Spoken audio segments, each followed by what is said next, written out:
നമ്മളിവിടെ ഡിസ്കസ് ചെയ്യുന്നത് CBSE 10th സ്റ്റാൻഡേർഡിലെ സെക്കൻഡ് ചാപ്റ്ററായ പോളിനോമിയൽസ് എന്ന് പറയുന്ന ചാപ്റ്ററിലെ geometrical meaning of the zeros of the polynomial അതാണ് നമ്മൾ ഡിസ്കസ് ചെയ്തുകൊണ്ടിരുന്നത്. അപ്പോൾ കഴിഞ്ഞ വീഡിയോയിൽ നമ്മളൊരു ലീനിയർ പോളിനോമിയലിൻ്റെ ജോമെട്രിക്കൽ റെപ്രസെൻറ്റേഷൻ എങ്ങനെയായിരിക്കും, ആ ഗ്രാഫ് നോക്കി നമുക്ക് എത്ര സീറോസ് അതിനുണ്ട് എന്ന് എങ്ങനെ കണ്ടുപിടിക്കുക, ഏതാ പോയിൻ്റ് അത് നമുക്ക് കണ്ടുപിടിക്കാൻ പറ്റും എന്നൊക്കെ നമ്മൾ കണ്ടു.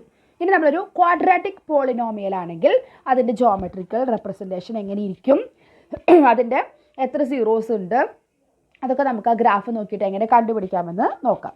ഇപ്പോൾ ഒരു ക്വാഡ്രാറ്റിക് പോളിനോമിയൽ ആണെങ്കിൽ നമുക്കറിയാം അതിൻ്റെ ഫോർമാറ്റ് എന്താണ്, AX² + BX + C ആണ്. അപ്പോൾ ഒരു എക്സാമ്പിൾ വെച്ചിട്ട് തന്നെ നമുക്കത് ചെയ്യാം. ഞാനൊരു പോളിനോമിയൽ എടുത്തു, X² - 3x - 4 എന്ന് പറഞ്ഞൊരു പോളിനോമിയൽ എടുത്തു. അതിന് ഞാൻ എക്സിന് ഓരോരോ വാല്യൂസ് കൊടുക്കുമ്പോൾ നമ്മുടെ വൈൻ്റെ വാല്യൂ നമുക്ക് കിട്ടില്ല. എക്സിന് -2 കൊടുക്കുമ്പോൾ എല്ലാ എക്സിനും നമ്മൾ -2 കൊടുക്കുക. അപ്പോൾ നമുക്ക് y എന്ന് പറയുന്നത് X² - 3x - 4 ആണ് അല്ലേ.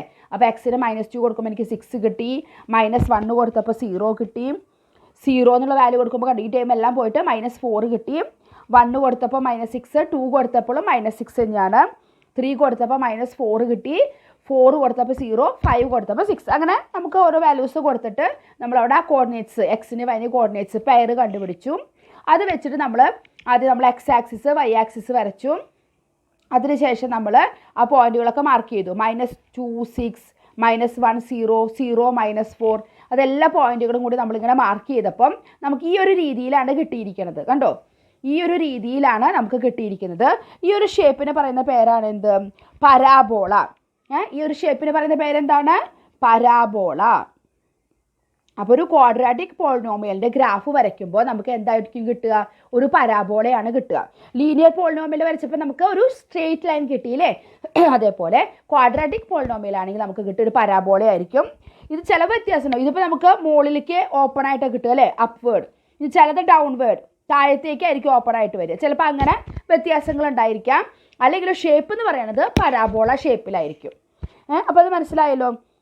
ഇതിൽ നിന്ന് നമ്മൾ എങ്ങനെയാണ് നമ്മുടെ സീറോസ് കണ്ടുപിടിക്കുക. അപ്പോൾ ടേബിളിൽ തന്നെ നമുക്കിവിടെ കിട്ടി X0 വരുമ്പോൾ ഇവിടെ -4ഉം പിന്നെ ഏതാ X കോർഡിനേറ്റ് അതായത് Y0 വരുന്നത് -1ഉം 4ഉം ആണ് അല്ലേ, -1ഉം 4ഉം ആണെന്ന് ടേബിളിൽ നമുക്ക് കിട്ടി.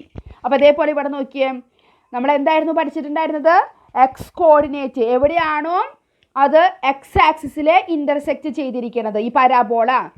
ഇപ്പോൾ ക്വാഡ്രാറ്റിക് പോളിനോമിയൽ അതുകൊണ്ട് പരാബോളയാണ്. അപ്പോൾ ആ പരാബോള എവിടെയാണോ ഈ X ആക്സിസിൽ ഇൻ്റർസെക്റ്റ് ചെയ്തിരിക്കുന്നത് ഈ 2 പോയിന്റിലാണ് അല്ലേ, അതിൻ്റെ X കോർഡിനേറ്റ്. അപ്പോൾ ഇവിടെ X കോർഡിനേറ്റ് -1ഉം ഇവിടെ X കോർഡിനേറ്റ് 4ഉം ആയിരിക്കും.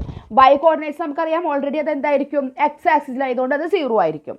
അപ്പം ഗ്രാഫിൽ നിന്ന് നമ്മൾ കണ്ടു -1ഉം 4ഉമാണ് അതിൻ്റെ സീറോസ് എന്ന് പറയുന്നത്. അപ്പോൾ നമുക്കിവിടെ എന്ത് കിട്ടി, എത്ര സീറോസ് ഉണ്ടെന്ന് കിട്ടി, 2 സീറോസ് ഉണ്ടെന്ന് കിട്ടി അല്ലേ. അപ്പോൾ Y = AX² + BX + C എന്ന് പറയണതിൻ്റെ 2 സീറോസ് ഉണ്ടായിരിക്കും. അത് X ആക്സിസിൽ ആ ഗ്രാഫ് ഇൻ്റർസെക്റ്റ് ചെയ്യണതിൻ്റെ X കോർഡിനേറ്റ് ആയിരിക്കും ഇതെന്ന് പറയാം. ഇനി ഇത് 2-3 കേസുകൾ വരുന്നുണ്ട്. ആ കേസുകളും കൂടി നമുക്കൊന്ന് ഡിസ്കസ് ചെയ്യാം. നമുക്ക് ഈ പഠിച്ചതൊന്നുകൂടി പറയാം.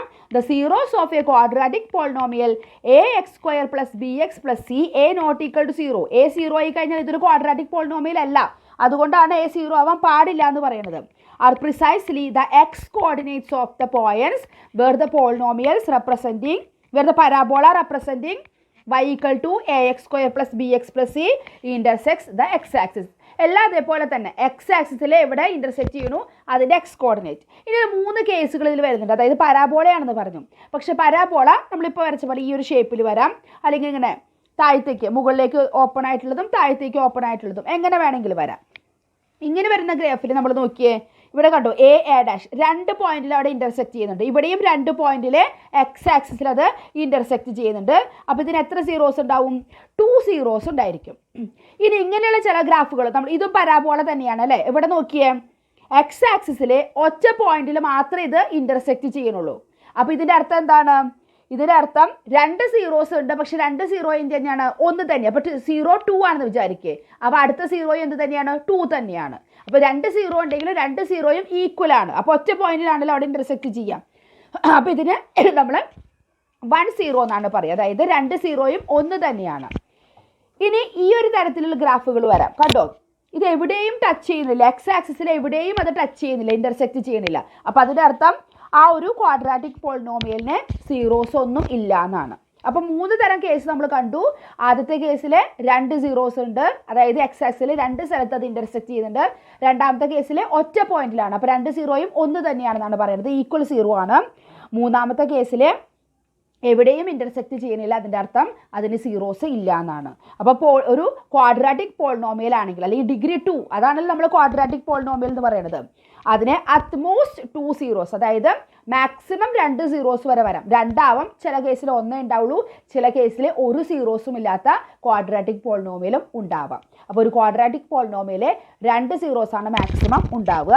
അതിന് ജോമെട്രിക്കൽ റെപ്രസെൻറ്റേഷൻ, അത് വരയ്ക്കുമ്പോൾ ഒരു പരാബോള ഷേപ്പ് ആയിരിക്കും. അതെവിടെയാണോ എക്സ് ആക്സിൽ ടച്ച് ചെയ്യണത് അതിൻ്റെ എക്സ് കോർഡിനേറ്റ് ആണ് അതിൻ്റെ സീറോസ് എന്ന് പറയുന്നത്. ഇനി നമുക്ക് അടുത്ത വീഡിയോയിൽ ഒരു ക്യൂബിക് പോളിനോമിയൽ ആണെങ്കിൽ അതിൻ്റെ ഗ്രാഫ് എങ്ങനെ ഇരിക്കും, ആ ഗ്രാഫ് നോക്കി നമുക്ക് എങ്ങനെ അതിൻ്റെ സീറോസ് കണ്ടുപിടിക്കാൻ പറ്റും എന്നുള്ളത് അടുത്ത വീഡിയോയിൽ നമുക്ക് ഡിസ്കസ് ചെയ്യാം. താങ്ക്